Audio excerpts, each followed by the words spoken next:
Между другото, Mazda признавам, окей, хубаво ги правят колите. Отвътре.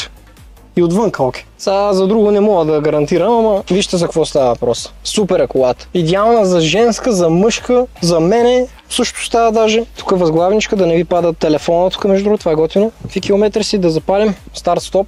Оп. Пали 40323 км. Собственика каза, че сменя маслото, защото просто е на период, дори не е на километри. На 1000 км сменя масло. Не се кара колата, това искам да ви кажа. Ето, отзад. Навигацията, какво да ви кажа, Mazda. Пак сега не е нещо да кажеш кой знае какво. Я да видим тук фолиото. Тук фолиото си личи. Някой не толкова добре го е фолирал. Трябва да дойдете при мен, аз да го оправя. Така, ето отзад. Високо и широко. Гледай, браво. Много яко. Ево, няма шибидах, между другото предната имаше панорама, даже не и шибидах. 5 местна, 5.